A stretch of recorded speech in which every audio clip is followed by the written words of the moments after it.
C'est déjà merci d'être venu. Je pense qu'avant toute chose, on peut remercier la Dynamo des banlieues bleues qui accepte qu'on puisse faire cet événement, sans qui, du coup, rien ne serait possible. Donc je vais vous demander de les applaudir pour commencer, et même de faire du bruit pour eux.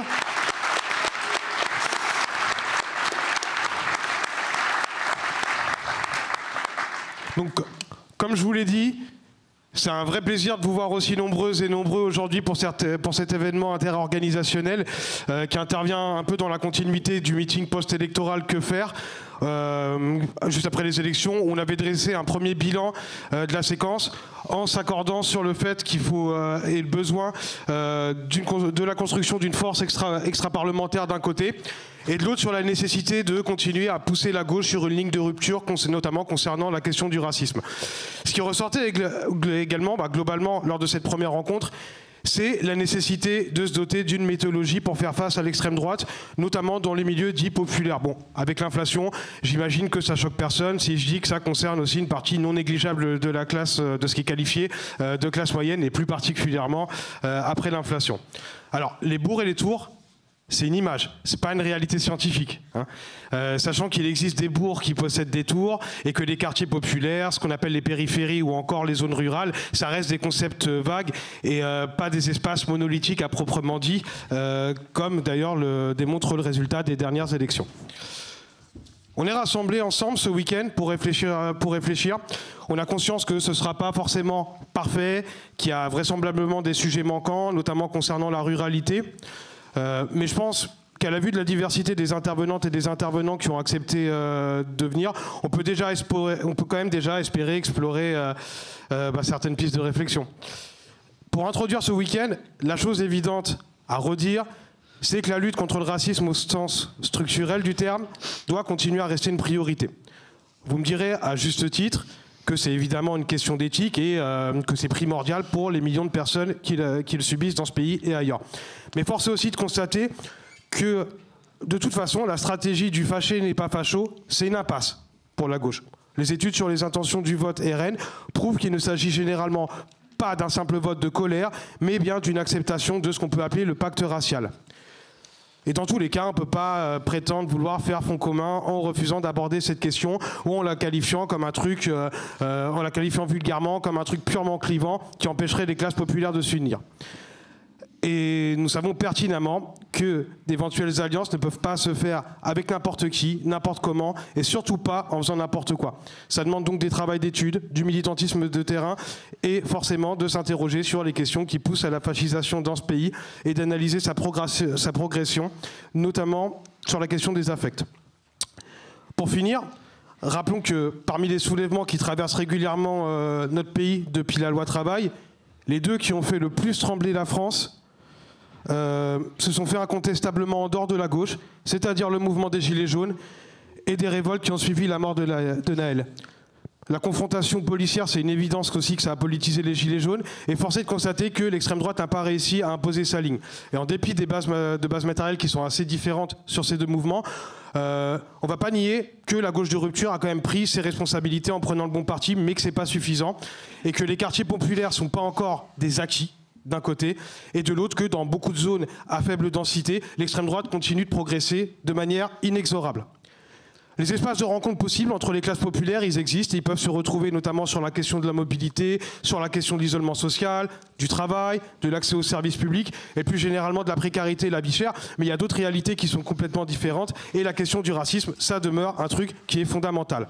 Alors sans plus attendre, pour introduire ce week-end sur cette première table ronde intitulée pourquoi prendre la question des tours et des bourgs au sérieux, j'accueille Souvarine, ancien gilet jaune, Stathis Kouvelakis, philosophe, membre de la rédaction de Contretemps, et oui, et Wissem Zelka, de Parole de l'Heure, QG des Coloniales et de la Zawa Prod.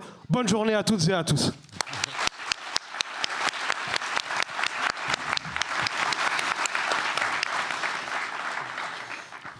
Bon, bonjour à tout le monde. C'est ma première prise de parole en public, donc soyez indulgents. N'hésitez pas si ça bafouille. Moi, donc effectivement, tu as rappelé pas mal de choses sur cette formule de tour et bourg qui est pour moi effectivement une simplification pour la nécessité du slogan et qui effectivement a peine à prendre dans toute sa complexité la réalité des quartiers populaires comme de ces petits blancs qui vivraient plutôt dans les zones rurales, etc. Et je pense que tu as bien résumé effectivement que le réel est beaucoup plus nuancé que ça, qu'il y a une beaucoup plus grande mixité sociale, raciale, etc. de part et d'autre. Et ça montre bien en fait que cette gauche-là, sur cette ligne, donc à Ruffin, également des Roussel, etc., elle peine à prendre en compte la réalité de ce que seraient les petits blancs dans leur ensemble, dans toute leur diversité, dans toutes leurs contradictions également, dans toute leur complexité. Et rejoue de manière un peu simplifiée une idée comme ça de France détour des villes versus France périphérique, et qui a une vision en fait qui mène à une impasse. Mais surtout, excusez-moi, moi je voulais aborder la question en fait du point de vue des petits blancs, et qu'est-ce que ça voudrait dire du coup prendre cette alliance des tours et des bourgs, prendre cette alliance des classes populaires, cette alliance des beaufs et des barbares au sérieux. Qu'est-ce que ça veut dire du point de vue des classes populaires blanches? Les petits blancs, nous, on a été fait par l'histoire, c'est-à-dire que la bourgeoisie, en imposant son hégémonie et son ordre du monde, elle a intégré les classes populaires blanches, elle a intégré le prolétariat blanc dans la blanchité, et on a été comme ça un petit peu dissous dans la modernité capitaliste. On a été intégré dans l'État-nation, et on a bénéficié de ce cadeau empoisonné, plus ou moins à notre corps défendant, qui est ce statut de blanc, mais en tant que petit, c'est-à-dire qu'on se retrouve dans une position qui est à la fois de dominé et de dominant. Dominé d'un point de vue socio-économique, mais dominant du point de vue racial, ce qui nous met comme ça dans un espèce d'entre-deux, un espèce de flou, et qui est difficile à appréhender en fait finalement par toutes les forces politiques, et notamment par la gauche, qui souvent va peiner à prendre en considération ce statut particulier, cette position particulière en fait dans la hiérarchie sociale, bien qu'elle ce serait le camp qui naturellement devrait prendre nos intérêts à cœur et nous défendre à travers la lutte des classes. Mais on voit effectivement que s'inscrit là-dedans la question du racisme qui nous divise, et c'est évidemment un des fondements de l'hégémonie bourgeoise aussi, c'est de garder comme ça cette masse populaire liée dans le pacte racial pour quelque part nous couper du reste des opprimés, du Sud global, ou en Occident des classes populaires non blanches, et de couper nos velléités à se rebeller contre elles finalement, et à faire alliance. De ce point de vue-là, on a écrit avec un camarade un article dans la revue Nous qui vient de sortir, pour essayer de prendre un petit peu cette question au sérieux de comment les petits blancs pourraient s'autodéterminer et prendre la parole pour eux-mêmes. Et parce qu'on se rend compte que notre parole est plutôt confisquée. En fait, on parle souvent de nous, mais nous-mêmes, est-ce qu'on est capable de parler pour nous? C'est-à-dire qu'on a l'extrême droite qui se revendique être notre ventriloque attitré et prétend comme ça agiter des passions identitaires qui sont en fait complètement fantasmées. En fait, elle agite un mirage, et on est trop réel pour eux. Ils brassent en fait comme ça une espèce d'idéalisme, une idée de la France, une idée des Français, une idée du peuple, mais ils sont pas capables d'appréhender la réalité de ce qu'on est vraiment. On avait pris un exemple qui nous semblait assez parlant pour ça. Il y a quelques années, à Carnac, dans le Morbihan, il y a un chemin de menhir qui a été rasé pour construire un magasin de bricolage. Et on trouvait ça assez symptomatique comme une métaphore un petit peu de ce qu'on est, c'est-à-dire qu'on a été progressivement comme ça rasé par le rouleau compresseur capitaliste libéral.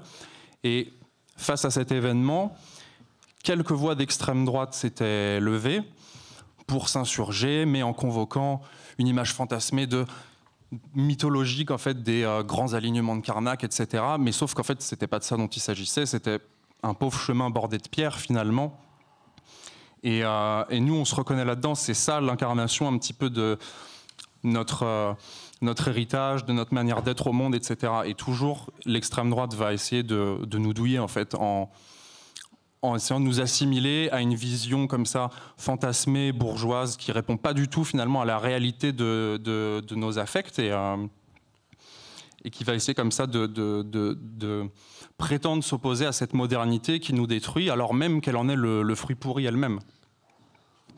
Et elle va construire comme ça une image de nous en nous invitant à assumer notre souillure fondamentale et à vraiment se dissoudre complètement dans la blanchité. Elle se base comme ça sur notre résignation parce que le compromis social qui allait normalement avec le pacte racial, c'est-à-dire de bénéficier des subsides du fait de vivre en Occident, de profiter de l'exploitation du Sud global, etc., qui nous offrait effectivement un certain confort qui n'est pas négligeable et qui nous offre aussi la blanchité dans un statut social supérieur qui n'est pas négligeable non plus, contrairement à ce que connaissent les classes populaires non blanches ici. Eh ben, on finit par devenir résigné et face aux inconséquences, parfois aux trahisons d'une certaine gauche, on finit par ne plus croire en rien et pour espérer survivre quelque part et essayer de garder la tête hors de l'eau, tout ce qui nous reste finalement, c'est d'écraser l'autre, quel qu'il soit, que ce soit les assistés, l'étranger, le musulman, l'immigré. Voilà. Mais on n'a rien à gagner et on n'aura aucune dignité en fait à gagner dans cet ordre du monde. La dignité, elle ne pourra pas se négocier, elle ne pourra pas se quémander à la bourgeoisie. Il faudra qu'on aille l'arracher. Et elle ne pourra pas se faire non plus sur le sang des autres. Voilà. Et de ce point de vue-là, en fait, ce que va essayer de mobiliser l'instrumentalisation, enfin ce que va essayer de proposer le racisme, en fait, c'est ce que disait Louza Yousfi dans l'édito de la revue Nous, justement, c'est que le racisme, en fait, c'est un voyage raté vers notre dignité. Donc, comment on pourrait aller reconquérir cette dignité? Va falloir prendre, en fait, au sérieux la question de notre autodétermination, être capable de parler pour nous-mêmes et d'aller creuser en fait les affects que la gauche est pas forcément équipée toujours pour prendre en charge et pour y répondre en fait la réalité de nos vies, de nos aspirations, etc. et qui ont été en fait détruits par cette modernité. Et il va falloir assumer en fait d'aborder des questions qui sont déterminés et qui sont parfois mal comprises et mal vues, comme la question de notre identité. Est-ce qu'on est condamné à être blanc ou est-ce qu'on peut devenir autre chose, sachant que nous sommes des petits, on parle bien sûr toujours du point de vue des petits. Quel est notre rapport à, je sais pas, nos cultures populaires, à notre spiritualité, etc. Toutes ces choses-là qui nous tenaient liés en fait avec le reste de l'humanité générique et duquel on a été coupé en fait. Donc il va falloir reprendre ces questions-là, les reprendre notamment à l'extrême droite qui capitalise beaucoup dessus sans jamais y apporter aucune réponse et en ne répondant jamais bien sûr à nos besoins matériels, puisqu'elle est le fruit pourri de la bourgeoisie. Et on sent comme ça qu'il y a une attente de dignité en souffrance en fait chez les petits blancs, et qui s'est notamment évidemment matérialisé pendant la révolte des Gilets jaunes, et qui a été, je pense, pour beaucoup, une occasion de politisation express. Pour tous ceux qui ont été impliqués dans le mouvement, ça a été révélateur à plein d'égards. Et notamment pour moi-même, j'avais écrit précédemment dessus, parce que moi, au moment où je rentre dans les Gilets jaunes, je suis soralien. Voilà. Et c'est oui. Et c'est par le mouvement des Gilets jaunes que j'ai réussi à dépasser ça et à comprendre la nécessité en fait de faire l'alliance avec le reste des opprimés finalement, parce que dans ce mouvement, ce qui s'est joué, ça a été évidemment, en fait, très vite, sans se penser comme tel, un mouvement éminemment social. On a mobilisé beaucoup de questions sociales. La question de, en fait, comment pouvoir vivre tous ensemble dans cette société, qu'est-ce qu'il y avait pour nous, et très très vite, on s'est heurté à notre ennemi principal, dont on n'avait peut-être pas conscience, qui est l'État, et l'État bourgeois, en fait. Et notamment via la question des violences populaires, des violences policières, pardon, qu'on a... oui, aussi les violences populaires, mais non, la question des violences policières qu'on a subies de plein fouet.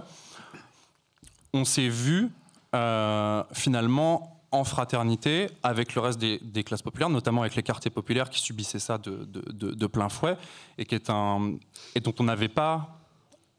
on ne voulait pas probablement aussi entendre la voix, mais dans l'expérience concrète, dans la pratique concrète de la lutte, et en se sentant reconnu dans notre propre lutte et en se sentant exister, puisque exister, c'est exister politiquement, comme disait Abdelmalek Sayad. Et là, on s'est vu ouvrir la possibilité d'une fraternité en fait avec l'ensemble des classes populaires. Et par exemple, exemplairement, quand les jeunes lycéens de Mantes-la-Jolie ont été mis à genoux, d'un coup d'un seul, sur tous les ronds-points de France, dans toutes les manifestations parisiennes, l'ensemble des Gilets jaunes se sont mis à genoux, les mains derrière la tête, en solidarité. On a reconnu nos enfants aussi là-dedans. Et là, c'est ouvert une brèche en fait dans la collaboration de race, en fait, dans le pacte racial, où tous ces petits blancs qui s'étaient mobilisés se sont sentis lutter ensemble contre un ennemi commun, avec voilà l'ensemble des opprimés. Donc il faut pour moi arriver à capitaliser là-dessus et à réinsuffler en fait cette énergie, et que la gauche notamment, qui a pas su trop quoi faire instinctivement de ce mouvement, comprennent la part lumineuse de ce qu'il y avait dans tout ça, et la part lumineuse aussi de tous ces affects qui nous travaillent, les questions de rapport à une souveraineté populaire, un certain attachement comme ça, voilà, peut-être au drapeau français qui était agité dans la manifestation, etc. Il faut prendre vraiment cette question de front, parce qu'on voit que c'est ça aussi qui a porté ce peuple en lutte. Et il y a une vraie nécessité en fait d'arriver tous ensemble, et c'est très bien que des événements comme ça aient lieu. C'est extrêmement important qu'on puisse offrir aux petits blancs la possibilité de s'extraire de cette condition, de s'extraire de la blanchité, et de se redessiner une image d'eux-mêmes en positif, en dehors des coordonnées du pacte racial finalement. Donc il va falloir avoir une vraie stratégie là-dessus, sachant que nous sommes... il y a toute une diversité, effectivement. Les petits blancs des villes ou des quartiers n'ont pas le même vécu exactement que ceux des campagnes, etc. Donc il y a vraiment un travail de fond à faire, et ce travail a, je trouve, jamais été fait en fait du point de vue des petits blancs. On n'a jamais pris cette question depuis la base. On parle toujours de nous. Ça va être potentiellement des des chercheurs, des philosophes qui vont parler de nous, la gauche qui va parler de nous, et voilà, exemplairement l'extrême droite qui va prétendre parler de nous. Mais je pense qu'il faudrait qu'on vraiment se saisisse pleinement de cette question. Donc pour moi, en fait, c'est si on veut pouvoir constituer un bloc historique révolutionnaire, il faudra se poser la question de comment les petits blancs peuvent se constituer en sujet politique autonome, dans une perspective révolutionnaire, comment on va pouvoir reconstruire une dignité des petits blancs qui soit concurrentielle à celle de l'extrême droite, et par quels moyens on va pouvoir parvenir à réunir l'ensemble des classes populaires dans une alliance des petits, dans une alliance des beaufs et des barbares qui soit plus désirable encore que le pacte racial. Et ça se fera sur la base d'un antiracisme populaire, d'une rupture nette pour les petits blancs de la collaboration de race avec la bourgeoisie, et pour devenir une force populaire capable d'abattre la citadelle du monde capitaliste.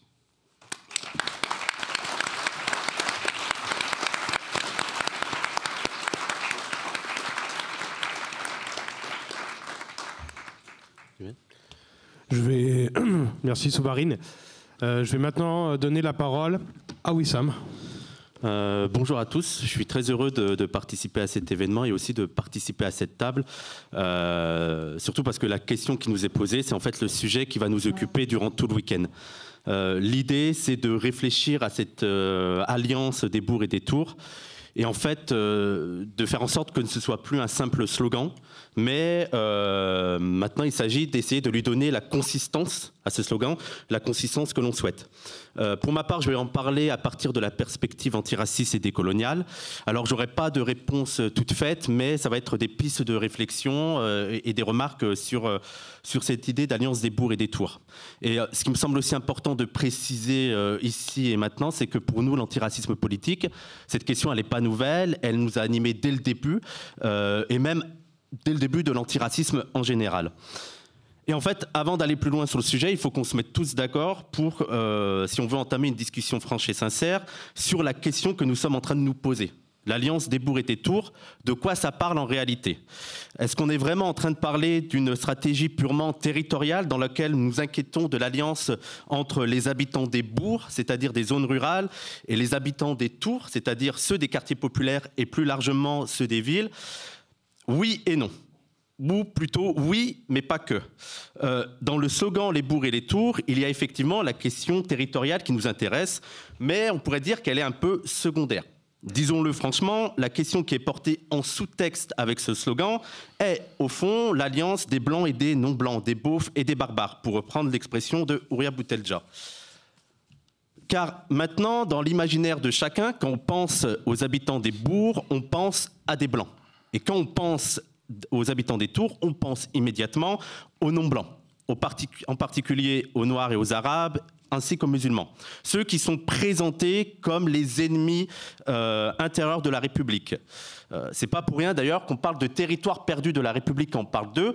Et d'ailleurs, petite parenthèse, on ne dit pas ça des habitants des bourgs qui pourtant sont plus massivement conquis par le vote d'extrême droite. Cet imaginaire, il n'est pas totalement faux, même s'il n'est pas fidèle à la réalité. Oui, une bonne partie des habitants des quartiers populaires sont des non-blancs, mais il y a toujours des blancs dans les quartiers populaires. Et aussi, tous les non-blancs n'ont pas pour habitat naturel les quartiers populaires. Il se trouve qu'il y a aussi des non-blancs dans les bourgs. Mais rien ne sert ici de chipoter sur ça.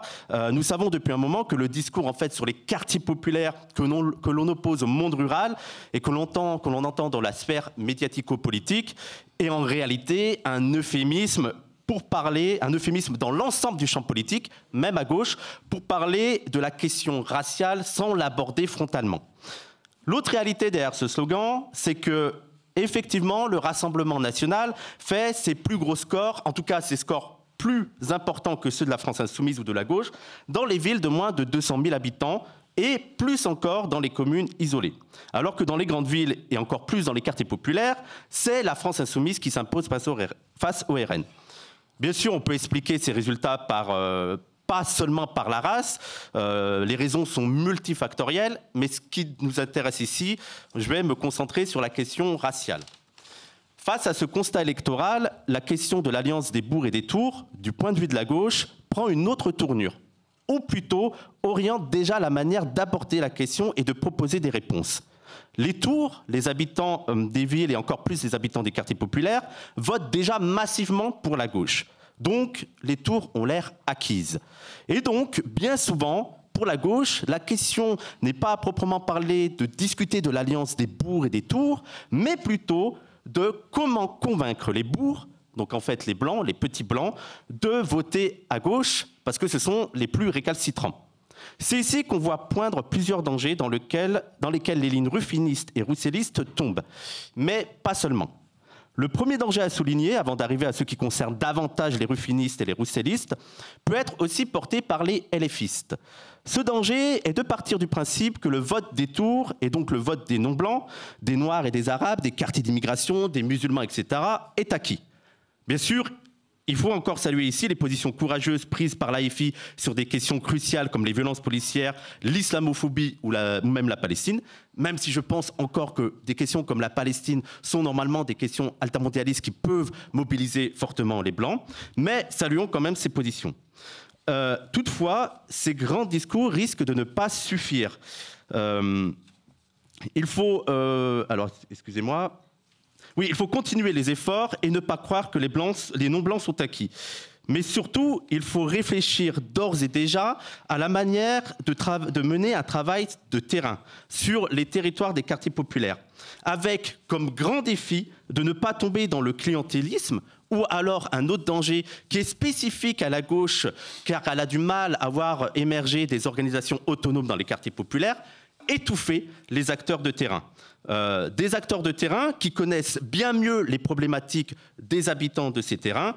Et donc, il faut déjà réfléchir sur quels liens on peut nouer, quels liens on peut travailler avec ces acteurs-là pour en même temps préserver leur autonomie, car il faut sans cesse rappeler que ce sont les habitants du territoire qui savent le mieux quelles sont leurs problématiques, quels sont leurs intérêts, et qui savent le mieux aussi comment les mener, comment mener la lutte pour atteindre ces intérêts. Le deuxième danger inhérent à l'idée que maintenant ce sont les bourgs et les beaufs et les blancs qu'il faut convaincre, revient non seulement à oublier les Tours, les barbares, les non-blancs, voire même, pour séduire les bourgs, à jouer contre les Tours. L'idée sous-jacente, c'est que les bourgs seraient fondamentalement, au mieux, désintéressés par les sujets qui animent les Tours, au pire, clairement réticents. C'est la logique qui anime principalement Ruffin, persuadé au fond de lui qu'une gauche qui se positionne trop sur les problématiques antiracistes, décoloniales, est condamnée à perdre un électorat populaire blanc. Cette position est problématique à plus d'un titre. Tout d'abord, à éviter à tout prix d'aborder les problématiques antiracistes, cette stratégie prend l'énorme risque de perdre l'électorat des Tours sans pour autant convaincre les bourgs. Ensuite, cette position conçoit les Blancs, les bourgs, comme fondamentalement hostiles aux idées antiracistes, ou déjà trop profondément ancrés dans le racisme pour qu'un travail antiraciste puisse être mené. C'est une position que nous ne partageons bien évidemment pas, et si les bourgs en sont venus à voter pour le Rassemblement national alors qu'ils ne le faisaient pas avant, il est donc possible qu'ils fassent le chemin inverse si un travail politique sérieux est mené dans ce sens. Troisièmement, les bourgs ne votent pas tous RN et une partie s'abstient. Certes, nous pensons que nous nous leurrons si nous imaginons que tous les abstentionnistes, s'ils votent, vont voter France Insoumise et qu'en fait, il suffirait de les motiver d'aller voter pour qu'ils mettent une voix pour la France Insoumise ou pour la gauche. Rien ne nous dit que parmi eux, il y a aussi des gens que, s'ils se motivent pour aller voter, ils vont voter pour le Rassemblement national. Mais en tout cas, les abstentionnistes montrent que le discours raciste ou le discours patriote ou le discours nationaliste porté par le RN n'a pas convaincu tous les non-blancs. Et donc, il y a quand même un travail à faire. Enfin, à trop vouloir s'adresser aux seules classes populaires blanches en essayant de les caresser dans ce qu'on imagine être leur sens du poil, par exemple en évitant les combats antiracistes, en essayant de surfer sur le chauvinisme, les discours identitaires, comme le fait d'une manière pathétique Roussel, voire même en validant les problématiques portées par l'extrême droite, comme par exemple le caractère dangereux de l'immigration, vous aurez, comme dirait l'autre, la défaite et le déshonneur. Car, quitte à choisir, Si vous validez une vision du monde, ou plutôt une vision de la France, des Français et de leurs intérêts, qui est portée originellement par l'extrême droite, alors n'importe quel individu va toujours préférer l'original à la copie. Raison pour laquelle la stratégie rousselliste ne connaît que des échecs cuisants. Puis, disons-le aussi clairement, c'est aussi une question morale. En ce qui me concerne, je préfère perdre en portant des idées antiracistes, égalitaires, anti-impérialistes, des idées qui marquent une rupture avec l'ordre dominant, plutôt que de gagner avec des idées de droite. Donc non, je ne suis pas prêt à gagner à tout prix. Il y a des conditions à la victoire et il y a aussi des conditions à l'alliance. Comme je l'ai dit au début, la question de l'alliance des bourgs et des tours, en somme des beaufs et des barbares, n'est pas nouvelle pour nous, ni même pour l'antiracisme en général. Rappelons justement que c'est l'un des sujets abordés par Stokely Carmichael, ou plutôt Kwame Ture, dans son grand livre Black Power, coécrit avec Charles Hamilton. Les auteurs ne sont pas dupes, ils ne sont pas naïfs, ils savent qu'ils habitent dans un pays à majorité blanche, les États-Unis, donc forcément la question de l'alliance avec les Blancs va se poser. Mais ils mettent comme condition sine qua non à cela l'émergence d'une force politique noire organisée et capable de parler à pied d'égalité avec les organisations libérales blanches. Des petits malins pourraient donc nous rétorquer que ce n'est pas le cas actuellement, qu'il n'existe pas d'organisation antiraciste autonome forte capable de parler d'égal à égal avec les organisations de gauche. Et ils n'ont pas tort. Toutefois, deux remarques, car il faut toujours avoir une approche contextuelle. Nous ne pouvons ignorer le contexte actuellement profondément inquiétant, avec notamment la montée en puissance des forces d'extrême droite un peu partout dans le monde, à commencer par la France. Il s'agit alors de ne pas rester enfermé dans une interprétation quasi rigoriste des textes, mais de s'adapter au contexte. Ensuite, s'il n'existe effectivement pas d'organisation antiraciste autonome forte en France, reste que les combats menés par l'antiracisme politique ces 20 dernières années ont porté leurs fruits. Tout d'abord parce que les questions raciales, l'antiracisme est maintenant discuté sur l'espace public et que des organisations de gauche et d'extrême gauche, et aussi des organisations importantes comme la France Insoumise, portent maintenant clairement beaucoup de nos problématiques, à commencer par celle des violences policières et de l'islamophobie. Ce sont nos luttes qui ont fait en sorte que ces sujets soient maintenant portés avec le sérieux qui leur est dû dans ces espaces. Ces espaces ont certes attiré, voire aspiré des acteurs de l'antiracisme politique, mais ces espaces ont aussi incorporé en même temps ces enjeux. Ce qui nous permet d'aborder dans une position non négligeable la question de l'alliance. Il s'agit donc pour nous de saluer les avancées des organisations de gauche sur l'antiracisme, mais notre devoir, et ce même dans l'intérêt des organisations de gauche, est aussi de pointer les limites qui nous semblent apparaître pour œuvrer à ce projet. L'une des premières limites qui nous vient en tête est la stratégie que l'on peut juger trop électoraliste de la France Insoumise, qui est due notamment à la manière de fonctionner, à l'organisation interne, qui semble toute tournée vers les échéances électorales, avec comme faiblesse de trop laisser de côté le travail de terrain, pourtant essentiel et vital. Car il faut le dire, il y a une limite énorme à la stratégie électorale. On ne fait pas disparaître le racisme simplement en gagnant des élections, en ayant la majorité à l'Assemblée, voire même en gagnant les élections présidentielles. Surtout dans une société aussi divisée, aussi fracturée, en particulier sur les sujets relatifs à l'antiracisme. Il sera difficile de mettre en place, d'appliquer des politiques antiracistes si une partie non négligeable, voire quasiment la moitié de la population, y est fondamentalement opposée. Il n'est pas ici question d'abandonner les stratégies électorales, loin de là, mais pour être efficace, elle doit être accompagnée d'une lutte sur le terrain qui n'attend pas d'atteindre le pouvoir pour agir. Il s'agit non seulement de mener des actions là où c'est possible, d'ores et déjà, pour montrer ce à quoi peut ressembler une politique de rupture, mais aussi apporter un soutien explicite aux multiples expériences qui tentent de faire apparaître, ici et maintenant, des manières de vivre en rupture avec l'ordre capitaliste actuel, que ce soit dans les tours ou dans les bourgs. L'expérience des Gilets jaunes nous montre qu'il n'y a rien de mieux que la praxis, les moments intenses de lutte pour agir directement sur les personnes. Mais il s'agit aussi d'agir pour réduire la part des Français qui accordent leur vote à l'extrême droite. Pour cela, il ne faut pas abandonner l'idée de parler et de convaincre cet électorat. ne pas le considérer comme définitivement perdu. Bien sûr, nous ne sommes pas naïfs. Une partie des Français ne sera jamais convaincue, leur intérêt direct et indirect les poussant d'une manière trop forte à embrasser la vision du monde du Rassemblement national. Toutefois, nous voyons que le RN a gagné en popularité ces dernières années. Que des gens qui ne votaient pas RN avant se sont mis à voter RN.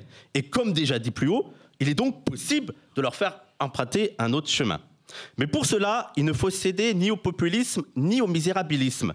C'est-à-dire ne pas... J'ai été très aigu, j'ai plus de... Tu couperas ? C'est-à-dire ne pas céder en même temps au populisme ni au misérabilisme. C'est-à-dire ne pas traiter ces classes populaires blanches comme des petits êtres sans défense qu'il ne faut surtout pas brusquer, dont il ne faut pas critiquer le vote ou les aspirations, ni, comme nous l'avons dit, de tenter de surfer sur les discours chauvins pour tenter de les séduire.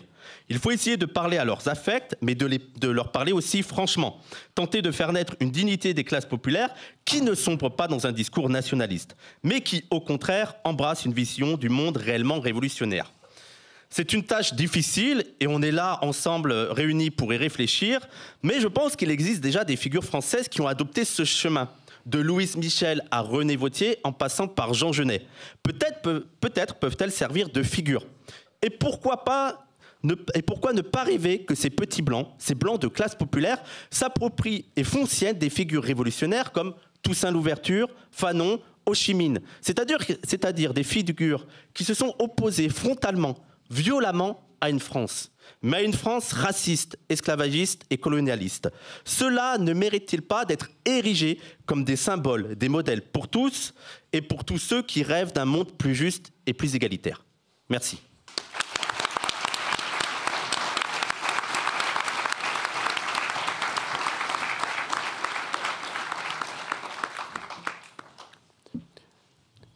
Et maintenant, c'est à Statis. Bonjour à toutes et à tous. Je vais vous présenter quelques réflexions sur le racisme et l'antiracisme autour de la thèse selon laquelle il n'y a pas de politique antiraciste conséquente qui ne soit pas une politique de classe et populaire et qu'il n'y a pas de politique de classe et populaire qui ne soit pas conséquemment antiraciste. Nous l'avions dit lors du précédent meeting organisé en juillet dernier dans la foulée des législatives. Le sursaut qui a permis de mettre un coup d'arrêt à la marche vers le pouvoir de l'extrême droite n'est qu'un sursis. Il en faut bien davantage pour inverser la tendance, battre durablement l'extrême droite et propulser une véritable alternative de gauche, c'est-à-dire portée par une gauche de rupture. Sans minorer l'importance de la mobilisation multiforme qui a permis ce sursaut, il convient d'en souligner la fragilité et tenir un langage de vérité et non d'autosatisfaction ou d'optimisme forcé. Voici donc quelques faits, sous forme de chiffres, qui devraient inciter à la réflexion. Commençons justement par ceux des législatives.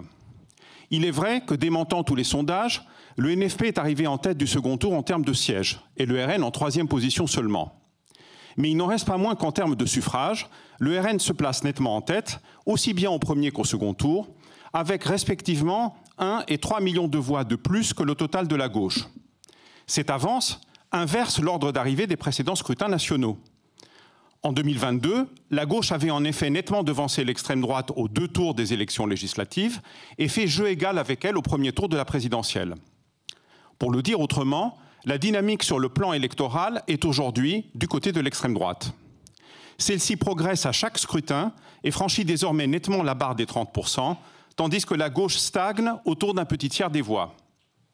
La gauche ne parvient d'ailleurs même pas à atteindre cet étiage pourtant bas lorsqu'elle se présente rassemblée, ce qui, rappelons-le, ne s'était jamais produit pour un scrutin législatif avant 2022, et qui dément l'idée intuitive que l'unité débouche sur un total supérieur à la somme des partis. La question qui se pose dès lors est celle des fondements de cette évolution différentielle. Allons directement au cœur du problème. Le moteur de la dynamique de l'extrême droite se trouve dans la position dominante qu'elle a su au fil des années conquérir au sein des classes populaires, en particulier dans ce qu'on peut considérer comme leur épicentre, les ouvriers et les employés. Et rien n'indique que cette dynamique se soit atténuée ou a fortiori inversée. Là encore, vous me permettrez de citer quelques données de sociologie électorale tirées d'enquêtes réalisées le jour du vote. En 2017, au premier tour de la présidentielle, l'extrême droite obtient 42% du vote des ouvriers, 39% de celui des employés, un groupe, je le rappelle, qui est composé aux 3/4 de femmes. En 2022, au premier tour du scrutin, les scores sont respectivement de 47 et 39%. Au premier tour des législatives de juin dernier, ils dépassent les 50 et 44% selon les diverses estimations. Même en tenant compte de l'abstention, 31% des ouvriers et 28% des employés, au total de ces catégories, ont voté pour l'extrême droite, soit une proportion égale à celle de l'abstention, pourtant élevée dans ces catégories. Donc l'idée qui avait longtemps été développée auparavant, selon laquelle le premier parti, dans les catégories populaires en particulier, est l'abstention, est quand même démentie tendanciellement par l'évolution de la situation. Si au fil des scrutins, l'extrême droite progresse dans toutes les catégories de la population, sa progression la plus importante continue à s'opérer au sein des classes travailleuses. Ce phénomène est un démenti flagrant des théories dominantes chez les politologues, et pas seulement, selon lesquelles les classes moyennes diplômées sont le socle de toute stratégie électorale gagnante. Et il est tout à fait parlant que ce soit l'extrême droite qui ait pu l'incarner et se réaliser, et non pas la gauche. Car l'évolution du vote de gauche se situe précisément à l'inverse de tout ce qui précède. Dans ces mêmes catégories, elle oscille dans les scrutins présidentiels autour de sa moyenne nationale, à savoir un petit tiers des voix. Les 3/4 environ de cette part revient au vote en faveur de Jean-Luc Mélenchon et de la France insoumise, seul candidat et force de gauche à obtenir des résultats significatifs parmi les ouvriers et les employés. Dans le scrutin législatif de mai dernier, les scores du NFP sont particulièrement faibles dans les catégories populaires, ce qui renvoie à une abstention sensiblement supérieure à la moyenne et qui semble avoir touché davantage l'électorat de la France insoumise que celui de la gauche dite modérée. A l'inverse, la gauche, et surtout cette gauche dite modérée, obtient des scores supérieurs à sa moyenne nationale dans le salariat dit intermédiaire, les cadres et les professions intellectuelles, qui sont aussi les catégories les moins touchées par l'abstention, avec les retraités et les classes moyennes traditionnelles. Que viennent faire dans ce tableau les tours et les bourgs? La réponse réside dans une lecture spatiale ou géospatiale, si vous voulez, de ces résultats. Il apparaît en effet clairement, ça a été dit d'ailleurs par les camarades qui sont intervenus auparavant, que plus que le vote RN décroît en proportion inverse de la taille des agglomérations. À l'inverse, le vote de gauche progresse, en particulier celui de la France insoumise. Par exemple, lors de la dernière présidentielle, Mélenchon arrive en tête dans les villes de plus de 30 000 habitants. Le Pen en 3e position. Et l'écart est quasiment de 1 à 3 pour les villes de plus de 100 000 habitants. A l'inverse, Le Pen arrive nettement en tête dans les bourgs de 3 500 habitants, l'écart variant du simple au double pour les communes de moins de 1000.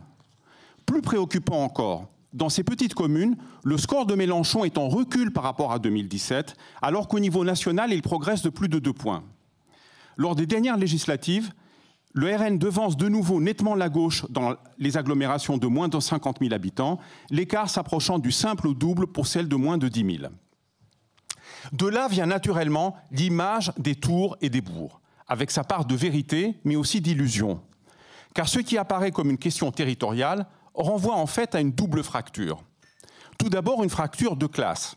Ces différentiels de comportement électoral ne renvoient pas à des qualités intrinsèques aux espaces en question et qui feraient que celles et ceux qui habitent dans les bourgs sont en quelque sorte naturellement portés vers un vote d'extrême droite ou prédisposés à le faire, mais avant tout à la projection spatiale d'une polarisation de classe. Les classes populaires quittent massivement les grandes agglomérations, en particulier les centres-villes, et investissent massivement les espaces qu'on appelle périurbains et ruraux. A l'inverse, dans les villes se concentre une population plus jeune, plus diplômée, et la très grande majorité de l'emploi de cadres.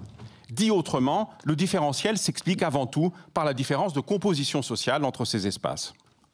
Mais une deuxième ligne de fracture intervient aussitôt, qui comporte elle aussi une dimension spatiale, à savoir la fracture raciale. Les fractions racisées des classes travailleuses se retrouvent davantage dans les grandes agglomérations, en particulier dans leurs banlieues populaires, parfois même dans les poches populaires subsistantes des centres-villes, tandis que les classes travailleuses blanches les quittent ou bien demeurent dans des espaces périphériques où se maintient un tissu industriel souvent dégradé, avec bien sûr toutes les nuances qu'il faut apporter à ces tendances. Ça a été évoqué par Wissam il y a un instant. Ce que désigne donc la métaphore des tours et des bourgs, qui n'est qu'une métaphore à manier avec précaution, c'est l'enchevêtrement de cette double fracture, en d'autres termes, la dynamique de racisation de la fracture de classe de la société française.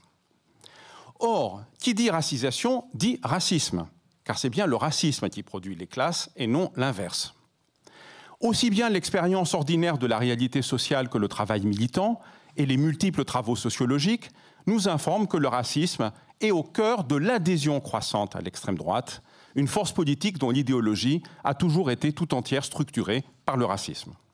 Ceci étant dit, qui nous semble peu prêté à controverse, plusieurs écueils se présentent qui entravent la compréhension du phénomène et empêchent le déploiement de stratégies aptes à le combattre. Premier écueil, l'idée selon laquelle le racisme serait l'apanage de l'électorat de l'extrême droite. En fait, c'est totalement absurde, le racisme est un phénomène structurant de la société française, enraciné dans son histoire longue, notamment coloniale, dans ses institutions et dans son fonctionnement économique. Il serait absurde de penser que celles et ceux qui ne votent pas pour l'extrême droite en seraient préservés. Et pourtant, l'extrême droite est restée politiquement marginale jusqu'au début des années 80. Il a fallu donc le basculement dans une conjoncture nouvelle, à la fois sur le plan économique, social et politique, pour que sa percée électorale et idéologique devienne possible. Les éléments de cette conjoncture ont été analysés maintes fois et ils seront sans nul doute évoqués à plusieurs reprises dans les débats de ce week-end. Je ne ferai donc que les énumérer rapidement. Réforme néolibérale et liquidation du compromis social de l'après-guerre. Ralliement de la gauche dite de gouvernement à ses politiques néolibérales, donc trahison répétée des attentes qu'elle a pu susciter, en particulier dans les classes populaires. Transformation des partis, en particulier des partis de gauche, en simple machine électorale et rétrécissement spectaculaire de leur base électorale, détachée de sa composante ouvrière et populaire, au profit des classes moyennes et diplômées.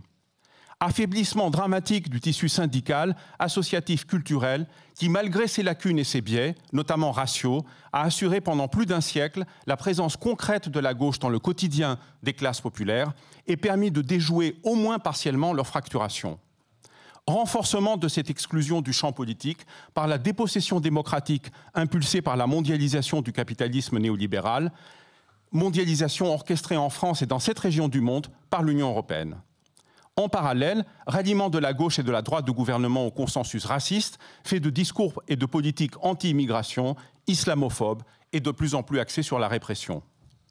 C'est dans ce contexte qu'émerge ce que les sociologues ont appelé la conscience triangulaire, à savoir le fait que les classes populaires se définissent par opposition aux élites qui les dominent, mais aussi par opposition à celles et ceux qui se trouvent en dessous, à savoir les minorités racisées.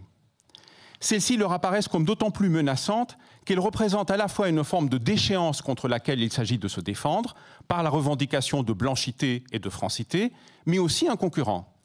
Un concurrent d'autant plus redoutable que les avantages de cette blanchité nationale sont perçus comme fragiles, remis en cause par des mécanismes échappant à leur contrôle, que ce soit la mondialisation, le retrait de l'État social, l'arrogance des élites politiques et intellectuelles, ou les transformations d'un marché du travail structuré de façon croissante par le capital scolaire et la logique des diplômes.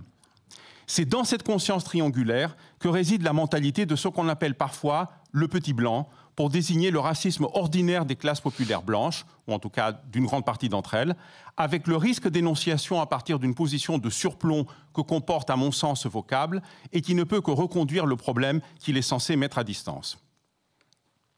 La politisation du racisme, qui est le carburant de la montée de l'extrême droite, renvoie donc à un ensemble de tendances lourdes qui traversent la société française et sans doute la plus grande partie du monde. Le racisme est intrinsèquement une façon globale d'organiser et de percevoir des questions d'ordre matériel qui relèvent de la division sociale du travail, du logement, du système scolaire, du mode de vie, mais aussi, j'y reviens dans un instant, des problèmes qui relèvent du symbolique, en premier lieu celui de l'appartenance nationale. C'est pourquoi il est parfaitement trompeur, pour ne pas dire pathétique, de le présenter comme simplement un problème de valeur, d'ordre moral ou culturel, ce qu'on désigne parfois comme le sociétal. Cette façon de voir se décline de deux façons. L'une relève du mainstream libéral, l'autre imprègne cette gauche qui s'obstine à contourner la question du racisme. Dans la vision libérale, les classes populaires sont perçues comme frustes et culturellement arriérées. Donc, s'agissant des classes populaires blanches, comme plus ou moins naturellement ou spontanément racistes. On se retrouve alors face au choix suivant. S'adapter à cette vision, c'est la vision conservatrice qui incite à en rabattre sur les valeurs progressistes, ou alors c'est la version morale et humaniste, l'espoir qu'une bonne pédagogie permettra à ces couches de s'ouvrir aux valeurs universalistes prétendument portées par les classes moyennes éduquées. Pour la gauche qui se veut colorblind, disons pour aller vite pour François Ruffin, vous l'avez compris, le protagoniste absent, le centre absent de ce week-end, absent physiquement en tout cas. Ces idées, par contre, elles seront largement discutées et elles le sont déjà.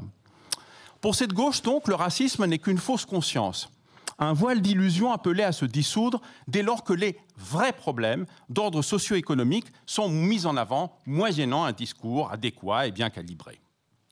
Cette approche pêche tout d'abord par son économisme, à savoir la croyance que les revendications économiques, pour cruciales qu'elles soient, suffisent en elles-mêmes à dépasser la fragmentation produite par le petit jeu des différences matérielles et symboliques, redoublées par les effets des discours racistes qui saturent la sphère publique. Cette croyance économiciste s'accompagne de la confiance dans les vertus d'une bonne petite pédagogie humaniste, celle que François Ruffin, je le cite ici dans le texte, présente comme son, citation, « laïus 1000 fois répété, devant la justice, la police, la santé, l'éducation. Qu'importe notre religion, notre couleur de peau, nous devons tous et toutes être égaux. » Fin de citation. On peut effectivement lui accorder que ce n'est qu'un laïus, c'est-à-dire, selon la définition du Larousse, un discours vague, creux et emphatique. À ce premier écueil vient s'ajouter un second, qui est en quelque sorte son symétrique inversé. Non pas contourner le problème, ou penser qu'on peut s'en tirer à peu de frais, mais le considérer comme un fait intangible. Wissam en a déjà parlé.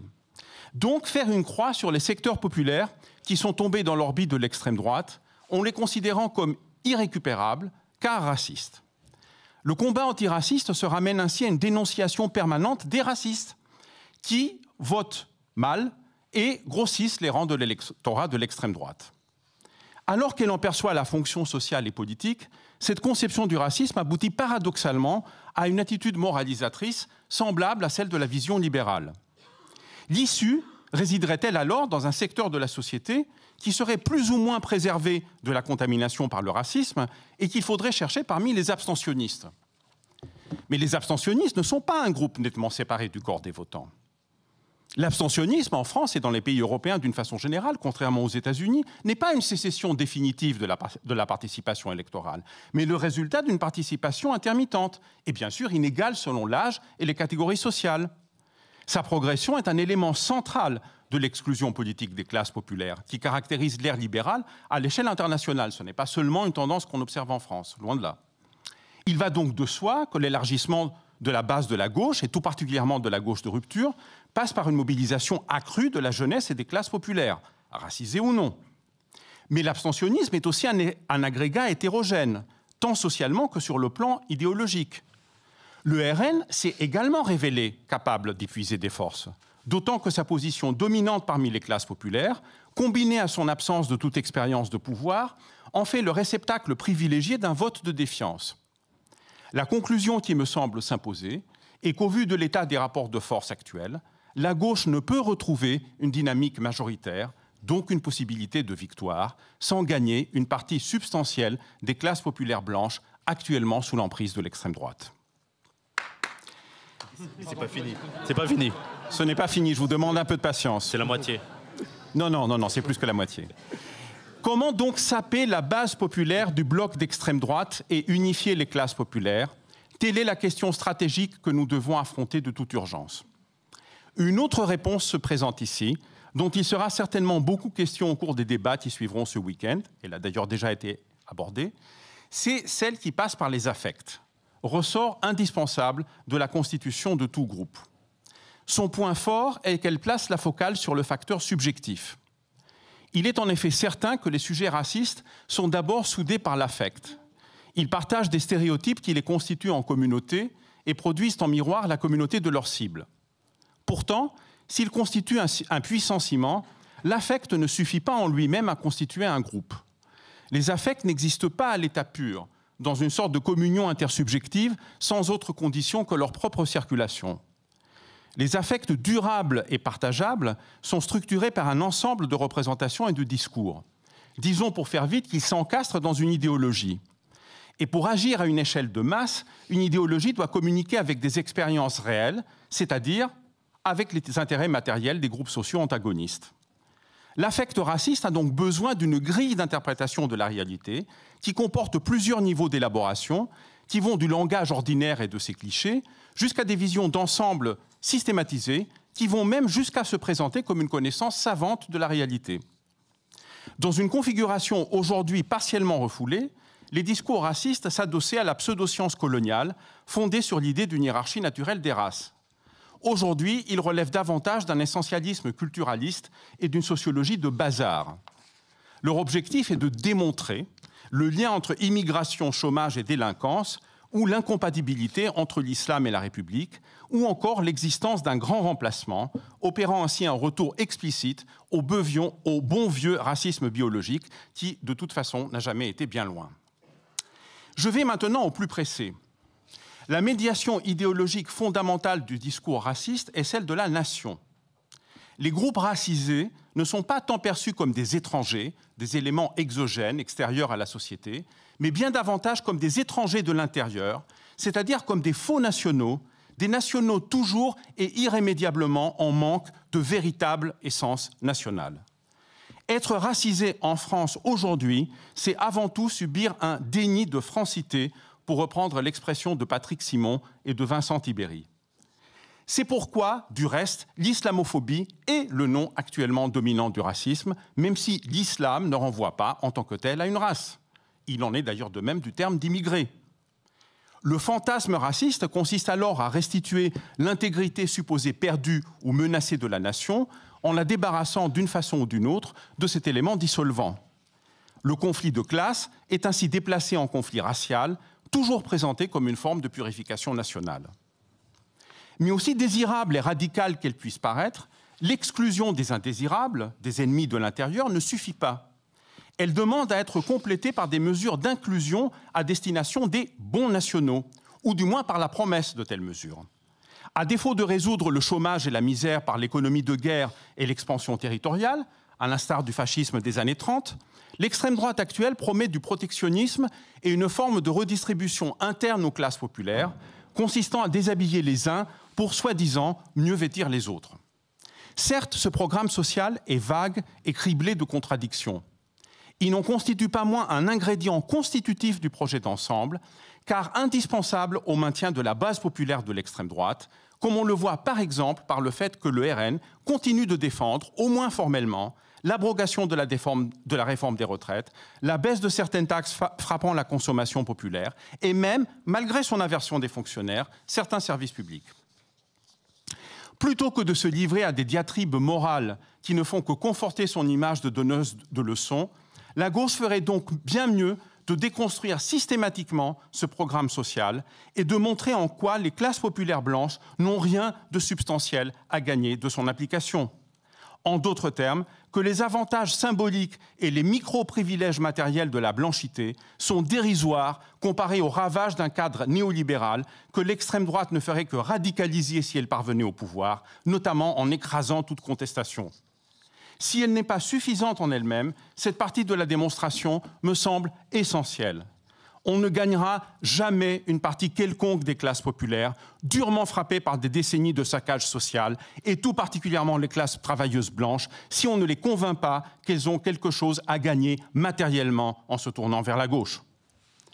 Le deuxième volet de cette même démonstration est que pour gagner véritablement quelque chose, il faut le prendre au vrai possédant, et non au plus proche, et orienter vers cette cible les affects négatifs qui surgissent de la situation d'injustice et d'oppression.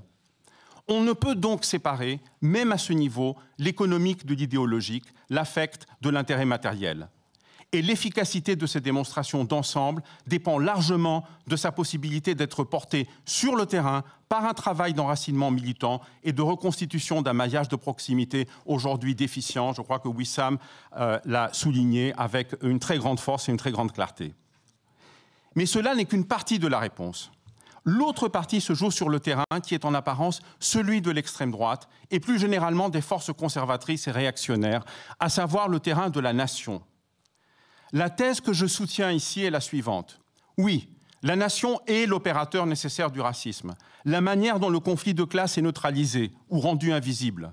Mais la nation est aussi un terrain contesté, celui où peut se construire un peuple nouveau, dépassant la fracture raciale, le terrain où peut se construire une volonté collective de transformation sociale qui n'enferme pas dans les frontières, mais conçoit la nation comme la médiation nécessaire à la mise en œuvre d'un projet émancipateur qui les dépasse. Dans le manifeste du Parti communiste, Marx et Engels écrivaient que, je cite, « Comme le prolétariat de chaque pays doit en premier lieu conquérir le pouvoir politique, il doit s'ériger en classe dirigeante de la nation, devenir lui-même la nation. » Fin de citation. En d'autres termes, la nation est le terrain où se joue la capacité de direction, celle de l'hégémonie d'une classe et du bloc social qu'elle rassemble autour d'elle. Aujourd'hui, dans les mouvements populaires qui ont éclaté un peu partout dans le monde au cours des dernières décennies, de l'Amérique latine au printemps arabe, des occupations des places espagnoles ou grecques aux Gilets jaunes, on a vu surgir en masse les drapeaux nationaux et eux seuls. Ce message venant d'en bas, des peuples insurgés contre l'injustice, n'était nullement celui du nationalisme ou du racisme, mais celui démocratique et égalitaire qui disait « Nous sommes le peuple, le pays est à nous, nous avons le droit de décider de notre devenir collectif ». C'était également une telle volonté qui a majoritairement animé le non français de 2005 au TCE et aussi celle qui a fait triompher en 2011 le nom du peuple grec au diktat de la Troïka européenne, des votes que les élites politiques de ces deux pays se sont empressées de fouler aux pieds. Cette notion de souveraineté populaire n'a comme seul cadre d'exercice concret, du moins dans un premier temps, que le cadre national. En l'assumant, elle renoue avec la conception révolutionnaire de la nation, celle de 1789 et de 1793, celle aussi de la Commune de Paris, qui se dressait contre une bourgeoisie qui préférait capituler devant Bismarck plutôt que de céder devant le peuple, comme elle préféra par la suite Hitler au Front populaire. Cette souveraineté est émancipatrice et internationaliste à condition d'assumer aussi la part obscure de l'histoire nationale, les réalités de la colonisation et de l'impérialisme qui ne sont pas derrière nous, pour mener à son terme un travail de décolonisation des pratiques, des institutions et des esprits. Cette reconquête de la souveraineté populaire dont parle Ouria Boutelja dans son dernier ouvrage est aussi celle qui correspond à la nouvelle France qu'appelle Jean-Luc Mélenchon. Une France désoccidentalisée, multiraciale, solidaire du peuple du Sud, à commencer par le peuple palestinien. Seule une telle vision de la nation peut porter un projet contre-hégémonique, une alternative de pouvoir en mesure de battre le fascisme et de mettre fin à la longue nuit néolibérale. Merci.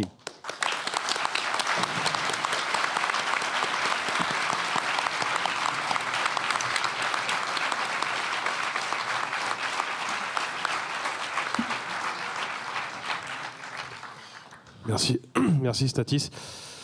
Donc s'il y a des questions ou des remarques, on va faire circuler un micro et prendre des questions par série de 3, de 2 ou 3.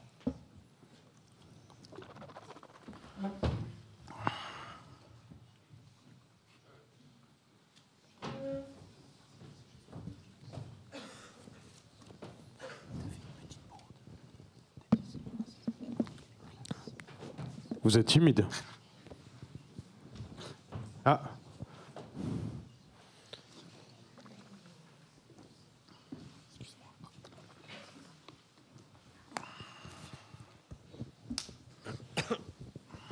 Un, deux. Merci. Est-ce qu'on m'entend? C'est bon? Oui? Ok. Alors j'avais une question qui m'a frappé en fait pendant la conversation qui a eu lieu ici. C'est que là, on est sur un axe très dualiste entre les tours et les bourgs dans cette alliance. Et en fait, au vu des événements de l'année 2024, il y a quand même un autre acteur essentiel dans cette alliance des petits. C'est la question des dom-toms, en fait. Parce que, typiquement, Mayotte, comment est-ce que je la place par rapport au bourg ou par rapport aux tours? Est-ce qu'il y a une place, en fait, à la France d'outre-mer dans cette alliance des tours et des bourgs? Comment est-ce qu'elle pourrait relationner avec les deux autres acteurs? Est-ce qu'il y a une place même possible? Est-ce que même y a-t-il un intérêt à ça ou non? Est-ce que même c'est pas plutôt une rupture d'alliance qu'il faudrait?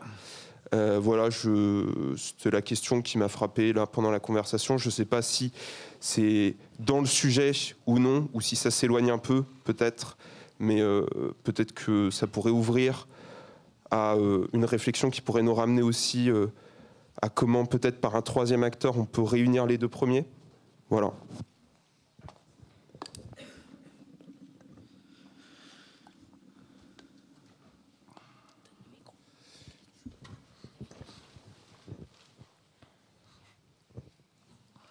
Est-ce qu'il y a d'autres questions?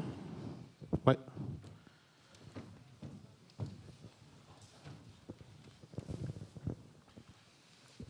Merci. Bonjour à tous. Moi, j'aurais une question par rapport au pacte racial dont vous avez parlé tout à l'heure. Ma question, ce serait, est-ce que vous pensez qu'il est conscientisé par rapport aux personnes qui l'acceptent et qui se disent ça, c'est le bon deal par rapport à ce que pourrait me proposer la gauche pour améliorer la vie, ou alors c'est plus à un niveau subconscient qui aurait été, je sais pas, inculqué depuis l'enfance ou quelque chose comme ça. Voilà. Excuse-moi, est-ce que tu peux répéter ta question Ouais. Pardon. Ma question, c'est le pacte racial dont vous avez parlé, qui pourrait présenter une meilleure offre que la gauche, ouais. Est-ce qu'il s'est conscientisé?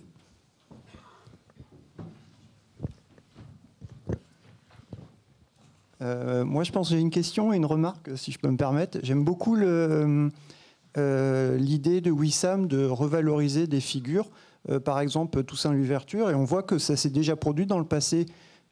Par exemple, quand Haïti a imposé l'abolition de l'esclavage, et en France, le lendemain, il y avait des fêtes partout, en France métropolitaine. Voilà. Et l'autre question, c'est l'angle de Ruffin. On passe beaucoup de temps à dire qu'il essaye de, disons, draguer les petits blancs, mais j'ai l'impression qu'il y a un angle moins élaboré. Et c'est que j'ai l'impression qu'il cherche à prendre, et je le pense sincère, quelque part, plutôt la place du PS, c'est-à-dire plutôt draguer un peu plus haut. Et si on prend par exemple le flyer qu'il avait fait séparé, quand on met des figures de vraiment que la classe politique traditionnelle, j'ai pas du tout l'impression que ça va séduire des petits blancs.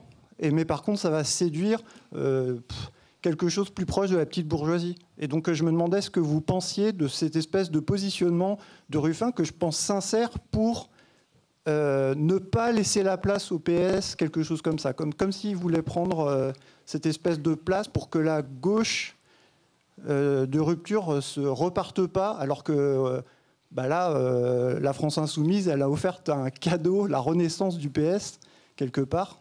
Enfin voilà, je ne sais pas ce que vous en pensez.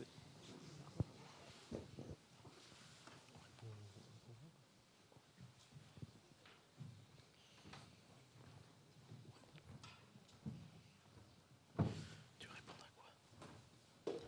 à quoi? Alors, la première, il y a deux questions auxquelles j'aimerais répondre. La première sur les territoires d'outre-mer, ce que je trouve... Alors, la première difficulté, c'est qu'il ne faut pas non plus voir les territoires d'outre-mer comme un bloc homogène. Il y a des problématiques assez différentes selon les territoires dont on parle. Il y a juste à voir la situation entre Mayotte et la Kanaki. Ça pose des problématiques différentes. Par contre, ce qui est intéressant, c'est que les territoires d'outre-mer dévoilent en fait l'aspect colonial et raciste de la France.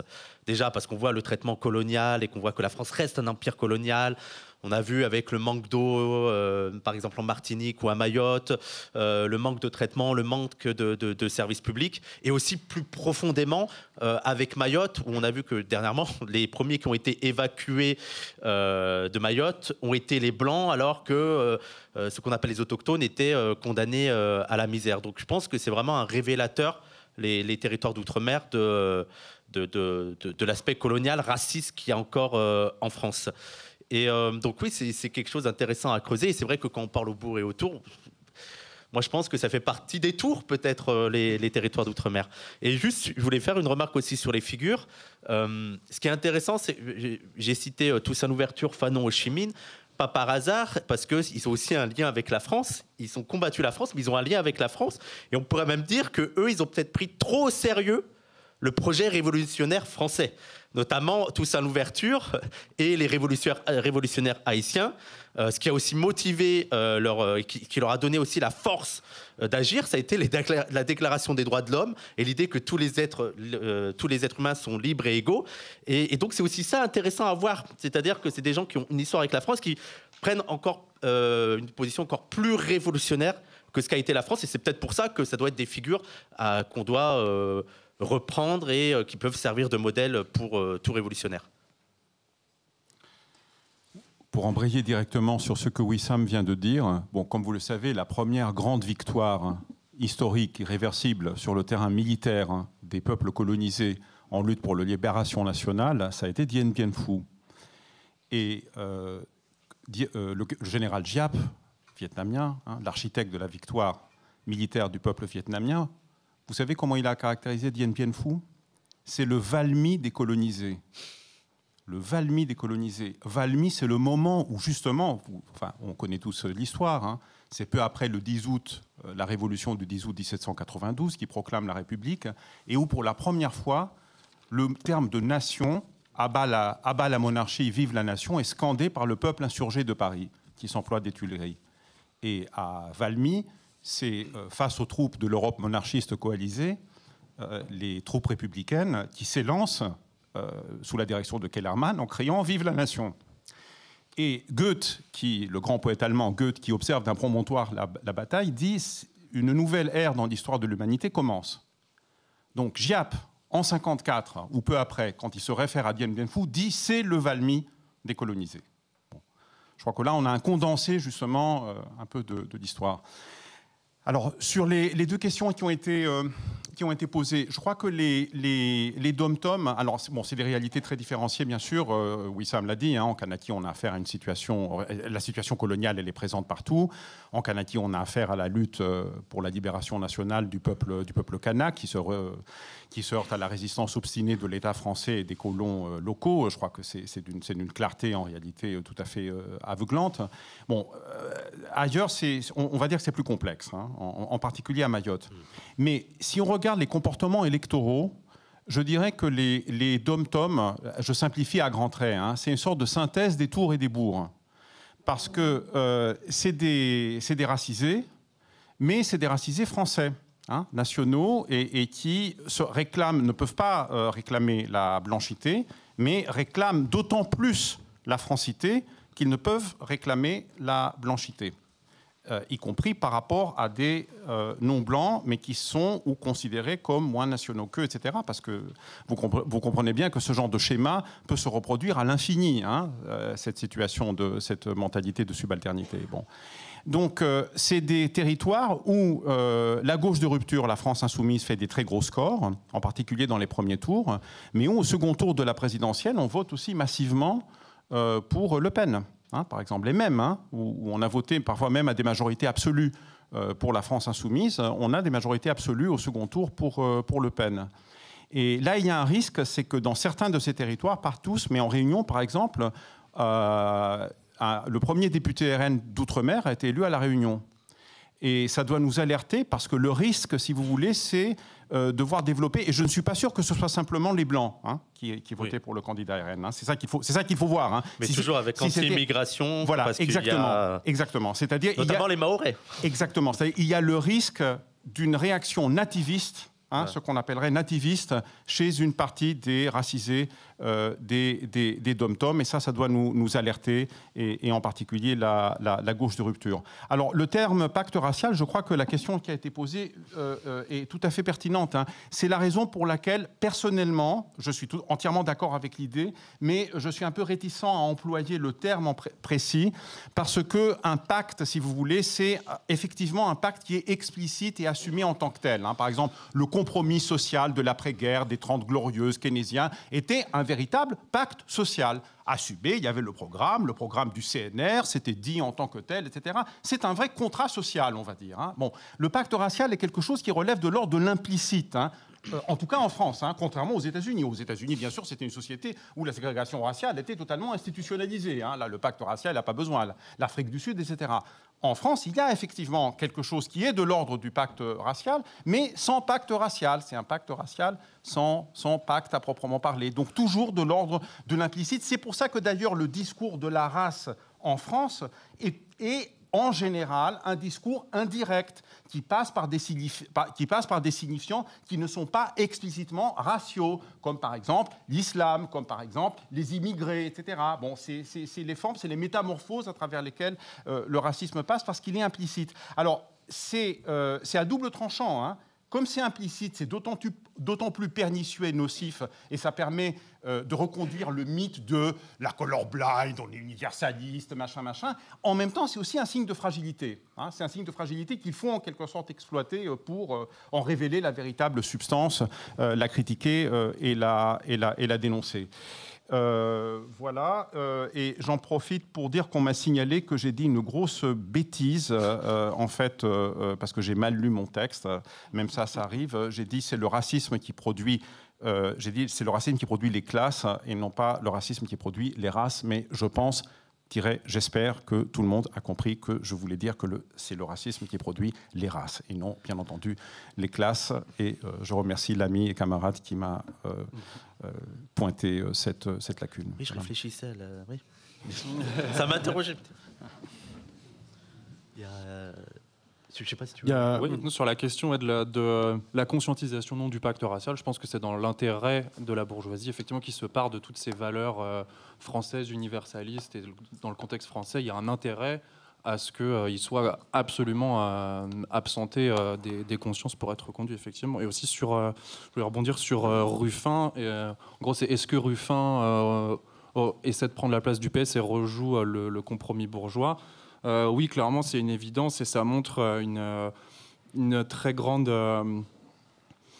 un inconscient à l'œuvre. Il y a un genre de fétichisme en fait, des pauvres chez Ruffin et il prend toujours exemplairement des exemples de travailleurs en absentant complètement tous ceux qui sont exclus de la sphère du travail. Et un travail d'une gauche conséquente serait de justement arriver à avoir un discours en défense des deux, justement, sachant que les classes populaires non blanches n'ont pas du tout le même rapport au travail, là où les classes populaires blanches, notamment dans les milieux ruraux, se définissent beaucoup par leur fierté dans leur capacité de travail, etc. Donc il y a un vrai discours à déconstruire sur l'assistanat, etc., qui s'est beaucoup implanté dans les classes populaires travailleuses et qui va souvent de toute façon recouper avec le racisme, puisque voilà, on a nos assistés à la campagne qui sont un peu les cassos qui n'arrivent pas à s'insérer dans le monde du travail, et dans les tours ils ont leurs assistés aussi qui bénéficient des allocs, etc. Voilà. Est-ce que l'un d'entre vous veut rebondir sur la deuxième question ? J'ai oublié la question. Non, je voulais juste préciser là, sur Ruffin, mais après pour pas faire de l'anti-ruffiniste, mais aussi c'est ce que j'avais précisé aussi sur le média, mais de rappeler que même sur la question du travail, parce qu'il se fait le chantre du travail et de la défense des travailleurs, même sur ça il est pas fou, quoi. Même sur ça, je veux dire, l'époque de Ruffin. Vous vous rappelez quand il y avait des ouvriers à Air France qui avaient arraché la chemise du patron et qui avait dit que c'était le minimum, cette période-là, elle est totalement dépassée. Donc, moi, ce qui me choque un peu, c'est que c'est pas seulement sur le combat antiraciste qu'il est mauvais, c'est que même sur le combat seulement de la classe, il est pas fou. Donc, il y a aussi des choses à reprendre là-dessus, quoi. Je ne dirais pas que la grande différence, si vous voulez, de Ruffin avec la social-démocratie classique et surtout en particulier en fait avec le PS français, c'est son discours anti-mondialisation et protectionniste en fait. Hein, c'est ça. C'est-à-dire il se veut antilibéral sur une base de protectionnisme national, et son projet économique en fait est très en retrait, comme Wissam vient de le dire, du programme socio-économique de la France insoumise par exemple, parce que son idée c'est qu'on va s'entendre avec les capitalistes nationaux hein, pour aller vite et refaire une sorte de régulation plus ou moins social-démocrate, mais à une bonne échelle nationale, et évidemment en mettant complètement de côté la question de la fracture raciale. Moi, je pense que Ruffin, que ce soit d'un point de vue sociologique ou politique, n'a pas d'espace, en réalité. Et que la proposition qu'il propose est non seulement extrêmement nocive par les dégâts qu'elle produit au sein de la gauche, et qu'elle empêche de progresser précisément dans ce qui est l'une des principales sources de rupture, mais aussi par le fait que tout simplement, elle ne peut rien donner politiquement, et surtout pas ce qu'elle prétend donner, c'est-à-dire quelque chose qui est capable de susciter une dynamique majoritaire aujourd'hui manquante, etc. Est-ce qu'il y a d'autres questions? Ouais. On va reprendre une série. Merci à vous trois pour vraiment la qualité de vos interventions. Je vais m'adresser à notre ami Petit Blanc. Donc la question est directe. Comment vous êtes passé, disons, d'Alain Soral à Houria Boutelja? C'est un cheminement vraiment civilisationnel extraordinaire.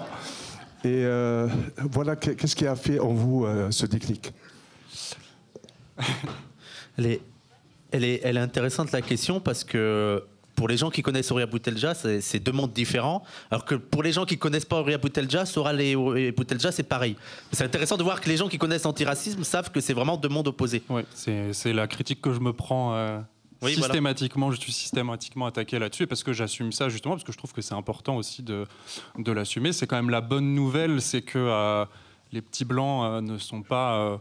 condamnés au racisme, à être les supplétifs de la bourgeoisie, à être les tirailleurs de la bourgeoisie. Qu'est-ce qui m'a fait cheminer personnellement? Il y aurait plein de raisons, mais exemplairement, dans la mentale fasciste, autoritaire, nationaliste, l'État joue un rôle central, et ce qui s'est joué pendant les Gilets jaunes, moi c'est vraiment les Gilets jaunes qui ont abattu cette image que au début du mouvement, on criait tous « la police avec nous ». Ça n'a pas duré. Ça remet les idées en place, un coup de matraque quand même.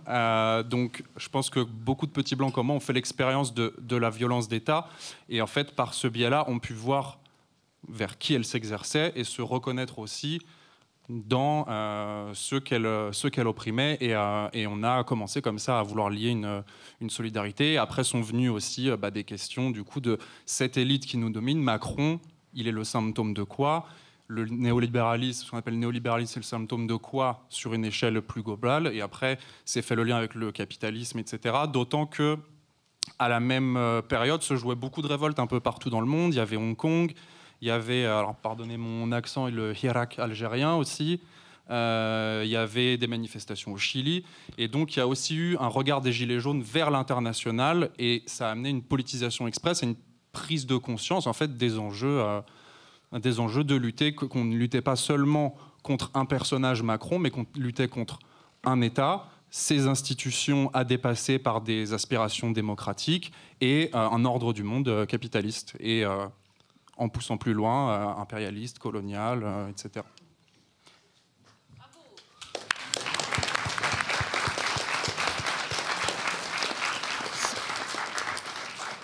Je me permets d'ajouter ceci. Je trouve extrêmement important d'avoir des témoignages et des interventions comme celle de Souvarine, de notre camarade, mais il n'est pas le seul.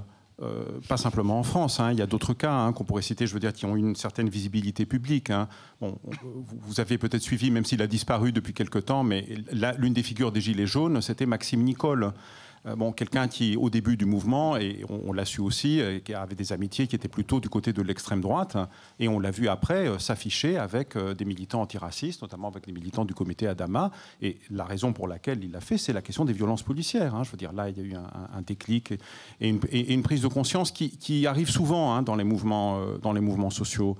Ne croyez pas que c'est simplement les gilets jaunes, les petits blancs des classes populaires périurbaines qui criaient les CRS avec nous. Je peux vous témoigner, moi, générationnellement, je suis de la génération du mouvement étudiant contre la loi de Vaquet en 86.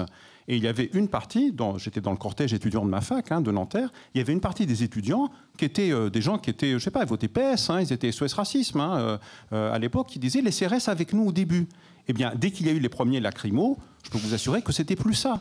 J'ai encore l'image de la scène de quelqu'un qui était vers le pont de l'Alma, qui était quelqu'un avec qui je m'étais disputé auparavant parce qu'il hurlait les CRS avec nous, qui, dès que les premiers lacrymos tombent, commence à prendre des pavés, enfin ce qui lui tombait sur la main, et l'a lancé devant les CRS. Donc l'attitude, il y a une vérité politique profonde là-dedans. Je veux dire, le rôle de l'État, des institutions, de ces appareils répressifs est fondamental pour le racisme. Tout racisme est un racisme d'État. Voilà. J'ai dit auparavant qu'il passait par la nation, j'aurais tout aussi bien pu dire il passe par l'État, bon, c'est ce que je dis dans mon article. Deuxième petit élément, ce que vient de nous dire là Souvarine, c'est valable à l'échelle internationale. Je veux dire, en Grèce, au début du mouvement d'occupation des places, c'était un mouvement, c'était un bouillonnement populaire d'ampleur encore plus grande en fait que les Gilets jaunes, où il y avait de tout. L'extrême droite, et vous vous souvenez peut-être à l'époque, il y avait en Grèce une force néo-nazie qui était en pleine ascension, qui était Obdoré, a essayé d'investir massivement le mouvement avec des slogans racistes et xénophobes.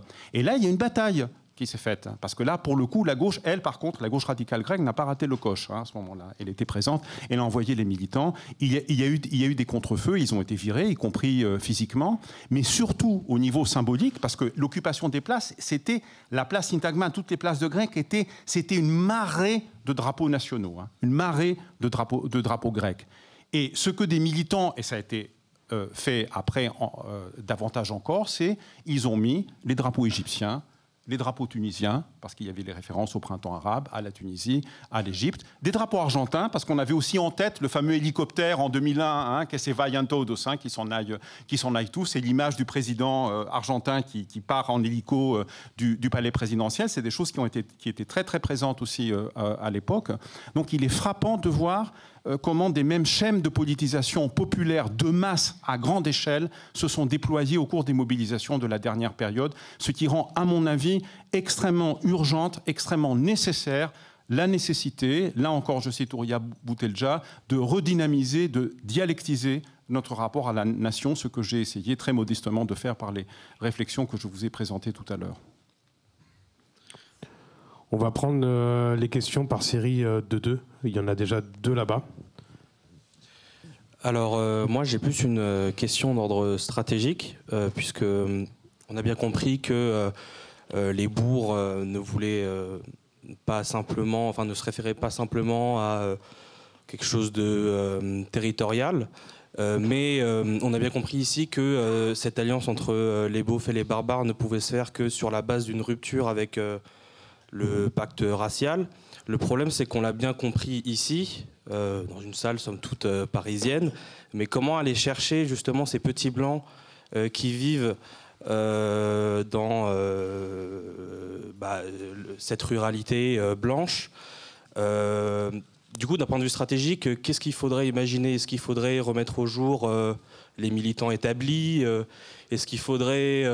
ce qui me paraît quand même un peu compliqué, puisque la politisation en ruralité se fait un peu plus sur le long terme, j'imagine, par un tissu associatif, que ça se décrète pas comme ça. On a parlé de la baisse du syndicalisme. Et alors, comment on fait pour raviver cette tension-là? Il me semble qu'il ne suffit pas de décréter qu'il faut plus de syndicalisme. Est-ce qu'il n'y a pas un coup à jouer avec l'écologie populaire? On le voit aujourd'hui avec les désastres environnementaux, les crues. Et on voit que ce travail est en partie fait par les soulèvements de la terre, la Confédération paysanne, il me semble. Donc, ma question est simple, que faire? Question suivante. Ouais. Oui, bonjour. Je suis là. Merci pour vos interventions. Moi, j'ai une question en fait sur la fin de l'intervention de Stathis sur la question de la nation. En gros, pourquoi revenir à la nation? Alors ok, il y a plein de soulèvements qui se passent dans le cadre national. Après, je crois qu'on a aussi des modèles de soulèvements indépendantistes, régionalistes. L'exemple de la Commune de Paris, on a aussi des cas, c'est la Commune, quoi. Dans le cas des dom-toms, je ne sais pas ce que la question nationale peut être comme cadre émancipateur, on va dire, pour penser le soulèvement, etc. Du coup, pourquoi penser les luttes seulement dans le cadre de la nation? ça nous amène à la question qui en découle. Qu'est-ce que c'est la nation, en fait? Qu'est-ce qui a sauvé finalement dans la notion de nation? Et puis, concrètement, qu'est-ce que ça veut dire proposer une vision contre-hégémonique de la nation? Qu'est-ce qu'on va pouvoir trouver là-dedans, quoi? Merci beaucoup. Et on prend une troisième question. Merci. Je voulais intervenir sur la même question de la nation, en fait. Enfin, il me semble que sur la question de réinvestir la nation comme cadre d'intervention révolutionnaire, il y a une condition qui est de désamorcer l'ethnonationalisme dont elle a été imbibée avec la poussée coloniale de la Troisième République, l'espèce d'alignement un peuple, une religion, une langue qui est commun à toutes les puissances impérialistes. Donc la nation impérialiste française, évidemment, il y aura ce travail même si c'est pas un mot super, mais de déconstruction en tout cas, de travail critique sur ce qui est devenu la nation. Et juste pour revenir à la référence que tu as mobilisée, je pense que c'est possible, d'autant plus possible que tu as mobilisé les référents de la Révolution française. Et il me semble qu'il y a quelque chose qu'on a un peu oublié, c'est qu'au tout début de la Révolution française, le signifiant patriote duquel on ne sait plus quoi faire, le signifiant patriote est celui qui est mobilisé par ceux qui veulent aller le plus loin. Qui veulent, alors au début c'est pas la question républicaine qui se pose, mais en tout cas qui veulent une vraie monarchie constitutionnelle en juin 1789. Et j'ai l'impression que le signifiant patriote, il est d'autant plus conservateur et réactionnaire qu'il est rabougri. C'est-à-dire qu'aujourd'hui, en fait, le signifiant patriote, il mobilise, il n'y a pas de portée révolutionnaire à ce signifiant. C'est peut-être à nous de lui redonner cette portée-là. Et juste, au moment de la Révolution française, il y a d'autant moins de portée ethno-nationaliste que est considéré comme patriote, est considéré comme français, y compris des étrangers, en fait. Dès lors qu'ils adhèrent au projet révolutionnaire. Il y a des Américains, il y a des Britanniques, il y a des Russes qui sont considérés comme... qui sont dans les assemblées constituantes, etc. Donc là, il y a un chantier qui peut être aussi intéressant. Mais entre-temps, il y a eu tout l'épisode impérialiste français de la Troisième République. Donc là-dessus, il va falloir se poser la question quand même, quoi.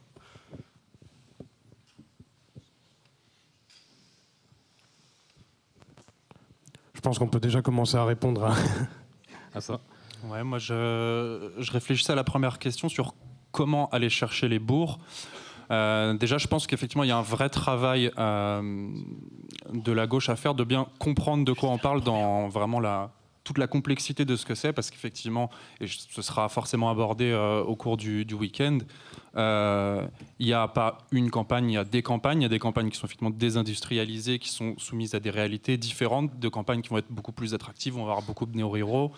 Il faut bien comprendre qu'il va falloir les creuser sur des questions qui se matérialisent de manière très particulière dans ces espaces-là, où il va y avoir une très grande concurrence vis-à-vis du travail, parce qu'on a des cercles de sociabilité qui sont très resserrés, on a une beaucoup plus forte proximité de mode de vie entre prolétariat rural et la petite notabilité rurale, par exemple, ce qui fait que l'enjeu de la lutte des classes n'est pas du tout perçu de la même manière qu'elle va l'être pour un salarié d'un grand groupe qui ne voit jamais son patron, etc. C'est pas la même chose quand on boit un verre avec lui tous les vendredis soirs, etc. Donc il y a effectivement ça à vraiment creuser, vraiment la spécificité de ces espaces-là.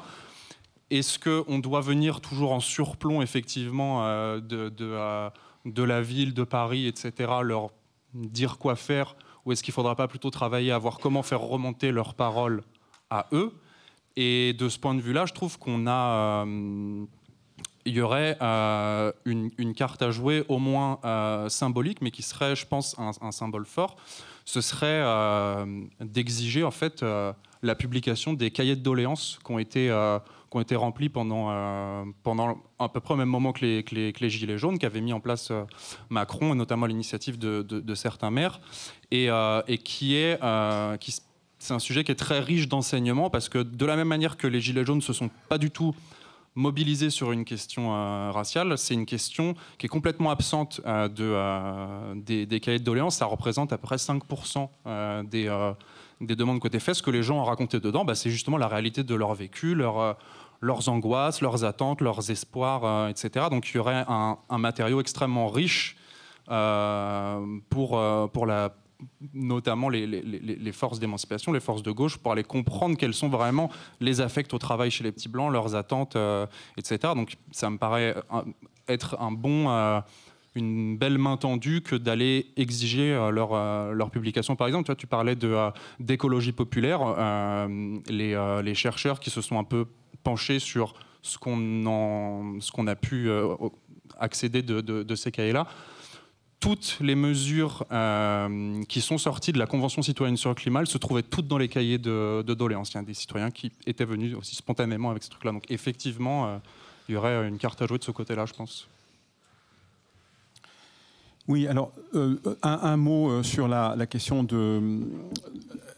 La première question qui a été posée, je crois que la réponse tient en un mot, en fait, hein, et elle a déjà été dite, c'est le terrain. Hein.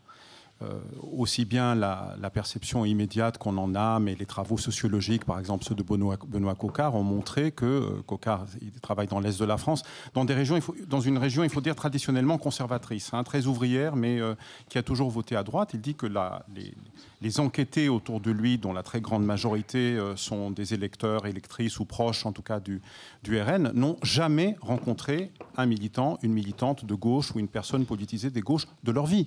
Bon, et que ça pèse de façon écrasante. Par contre, Souvarine vient de le dire, dans ce genre d'endroit, la petite bourgeoisie locale, les petits patrons, les petits commerçants, etc., qui ont toujours été des catégories extrêmement tournées vers l'extrême droite, jouent un rôle de décideurs, hein, de l'opinion publique locale extrêmement important. Hein. C'est des opinion makers, comme disent les anglophones, tout à fait important. Donc il faut faire contrepoids. Alors naguère, ce contrepoids existait, hein, notamment parce qu'il y avait plus d'industrie quand même, hein, ou une industrie plus concentrée, si vous voulez. Hein. La crise du syndicalisme, c'est en grande partie elle est en grande partie due à la fin des concentrations industrielles, à la dégradation du tissu industriel, dans le fait que c'est très très difficile de développer un tissu syndical dans un tissu de PME. Donc c'est peut-être dans un premier temps, en tout cas surtout par le tissu local, hein, qu'il faut investir, peut-être en créant des espaces, hein, ou en tirant profit des établis qui existent déjà. Hein. Il y a une référence qui a été faite aux établis, vous savez, les militants jeunes qui allaient s'établir en usine dans les années 70, mais les établis, dans le monde rural en tout cas, ont toujours existé. Hein. C'est souvent ce qu'on appelle des néo-ruraux, des urbains qui quittent la ville pour aller à la campagne, pas directement avec une revendication politique au sens étroit, hein, mais peut-être avec une revendication politique au sens plus large, hein, vivre autrement. Voilà. Et là, il peut y avoir un travail local qui s'appuie sur eux, mais attention, hein, pas seulement sur eux, parce que quand on connaît ces endroits, on sait aussi qu'il y a des clivages qui se reproduisent entre justement les néo-ruraux, les non-néo-ruraux et compagnie. C'est compliqué, mais c'est dans le terrain. Et ça dépend aussi des thématiques, hein, qui sont travaillées. Moi, je pense que l'écologie est un terrain fondamental de la lutte des classes. Alors, il est évident que si vous partez d'une vision de l'écologie qui est celle que porte le Parti vert, hein, c'est-à-dire des classes aisées, supérieures des villes, qui circulent en vélo, achètent des produits bio et veulent recycler ce qu'ils consomment, alors là, il faut laisser tomber. Hein. Il faut laisser tomber. Il est évident qu'il faut aborder deux fronts, il faut s'y prendre autrement. Il faut aborder deux fronts la question de la mobilité. Si vous commencez par tenir un discours anti-bagnole primaire dans ces endroits-là, vous vous faites jeter. Et moi, je peux vous dire, à juste titre, hein, je passe pas mal de temps dans Lyon ces 3 dernières années, il y a une haine vis-à-vis des Verts et des écologistes qui est une haine de classe et qui est tout à fait justifiée.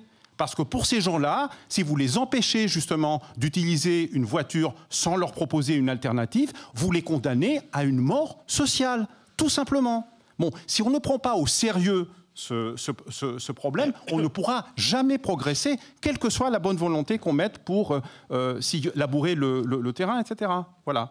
Donc l'écologie, c'est un terrain de lutte de classe, c'est un champ contesté dans lequel il faut faire prévaloir une vision d'une écologie populaire avec l'intérêt de classe, des classes populaires, qui doit trouver des formes d'expression qui rendent possible et nécessaire cette écologie-là.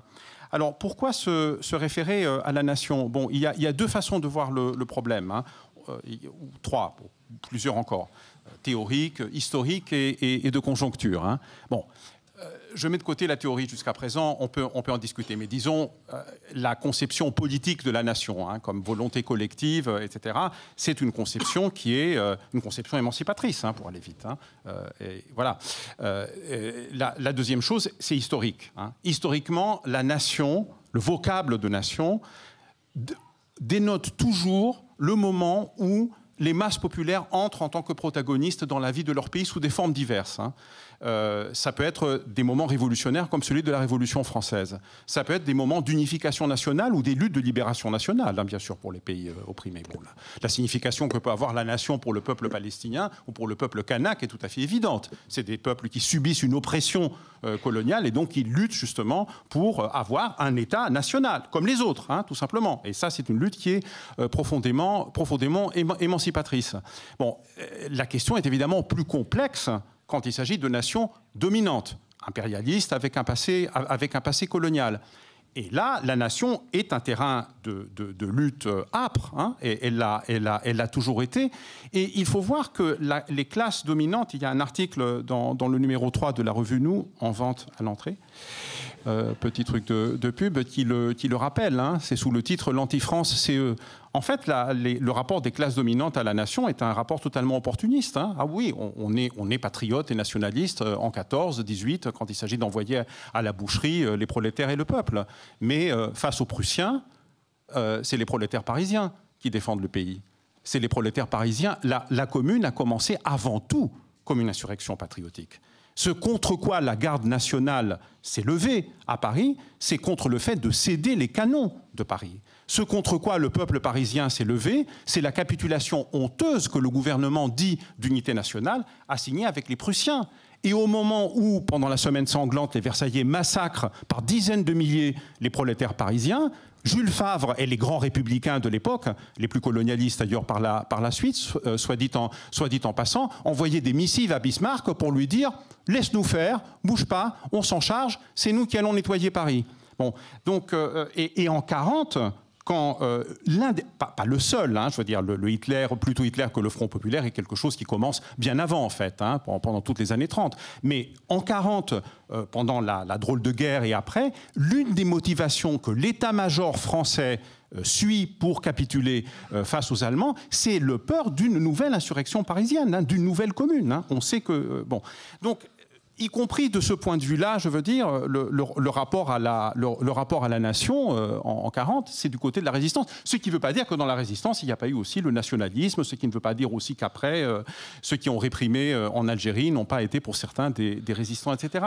C'est compliqué, mais il n'y aura jamais une alternative de pouvoir d'un bloc populaire, d'un peuple nouveau, d'un peuple révolutionnaire, s'il n'y a pas la nation, l'élément national comme élément constitutif. Dans le contexte actuel, on ne parle pas dans l'abstrait, on parle d'un contexte où, Souvarine l'a dit, j'essaye aussi de le rappeler à ma façon, dans les mouvements populaires, que ça nous plaise ou non, de ces dernières années, l'emblème, ça a été le drapeau national. Il n'en a pas toujours été ainsi. Moi, quand j'ai commencé à militer dans les années 70, non seulement dans mon pays, mais dans le monde, un peu partout, on voyait des drapeaux rouges, hein. Même en Afrique du Sud, hein, la lutte contre l'apartheid, elle était menée par des forces révolutionnaires et par le Parti communiste d'Afrique du Sud. Bon, et c'était les drapeaux rouges qui dominaient. Aujourd'hui, pour des raisons qui relèvent à la fois de l'histoire du mouvement révolutionnaire, des défaites du XXe siècle, mais aussi du contexte du capitalisme actuel, l'espace national apparaît comme un espace de résistance. Et je pense qu'il y a une façon, bien sûr, nationaliste de le voir. Moi, je n'ai jamais dit qu'il fallait s'enfermer dans le contexte national. Bien au contraire, je pense qu'il faut assumer la médiation de la nation vers une direction internationaliste. Et c'est possible.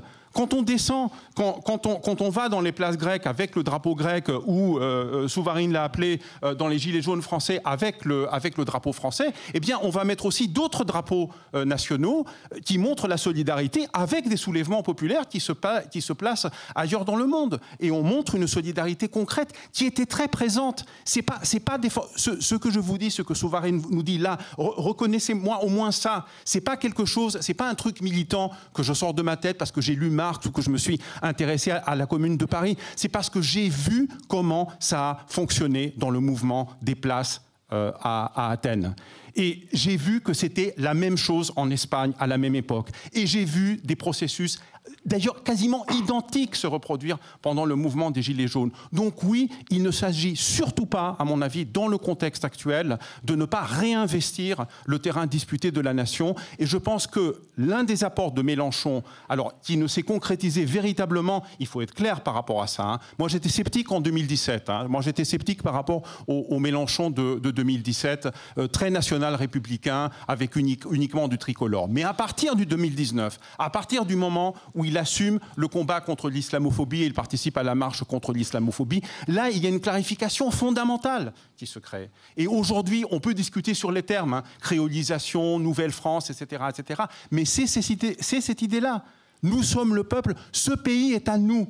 Ce pays est à nous. Vous l'avez vu quand il y a les réunions qui se font dans les quartiers populaires face au public de racisés, pas seulement bien sûr, mais très massivement qu'il y a là. Quand ce mot est lancé, ce pays est à nous, nous allons le réclamer. Ce pays est saccagé, ce pays est véritablement détruit par ce que les classes dominantes et les politiques néolibérales l'ont fait. Et c'est à nous de le relever. C'est nous, véritablement le peuple, qui nous forgeons une volonté collective par nos luttes et par nos mobilisations actuelles et qui reprenons tous ces fils-là. Oui, qui reprenons le film, y compris de Louise Michel, mais aussi de Léo Frankel, prolétaire hongrois, mais aussi de Ho Chi Minh, pas simplement parce que c'est le grand révolutionnaire vietnamien, mais parce qu'il est lié à l'histoire de ce pays. Ho Chi Minh a été délégué au congrès de Tours de la SFIO qui a fondé le Parti communiste français. Ho Chi Minh est l'un des fondateurs du Parti communiste français. À cet égard, et vous comprenez dans quel sens je le dis, Ho Chi Minh est français. Il fait partie de l'histoire de ce pays, comme le font partie tous les héros de la lutte pour l'indépendance du peuple algérien. Ils font partie intégrante de l'histoire de ce pays. C'est à nous de se réclamer cette histoire, pas simplement comme une partie intégrante de notre héritage révolutionnaire, mais aussi de notre héritage national. Et celui qui parle devant vous n'est pas quelqu'un qui est né français.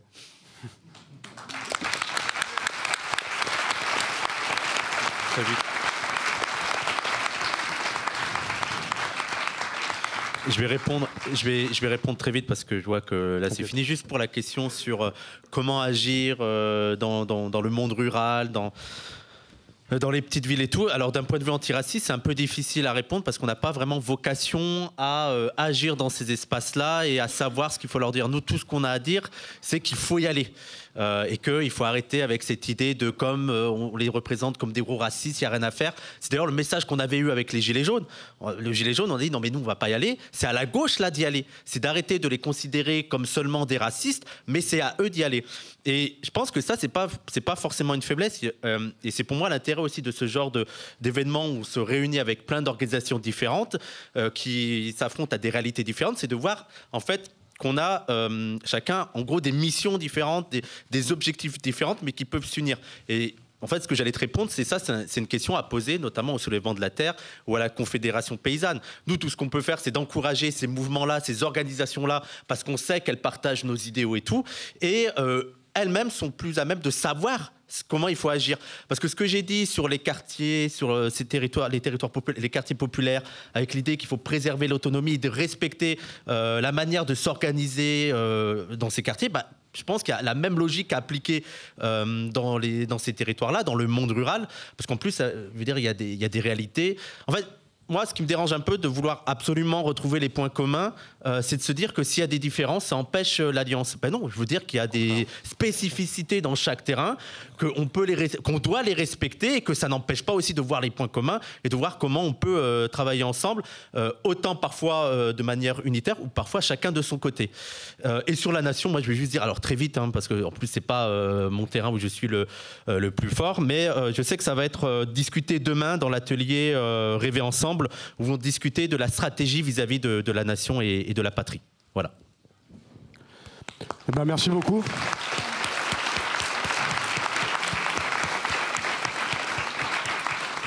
Il faut applaudir. Il faut faire à la Ici, on fait à la chinoise. Hein. On applaudit tous. Hein. On fait pas. Donc vous restez assis 10 minutes.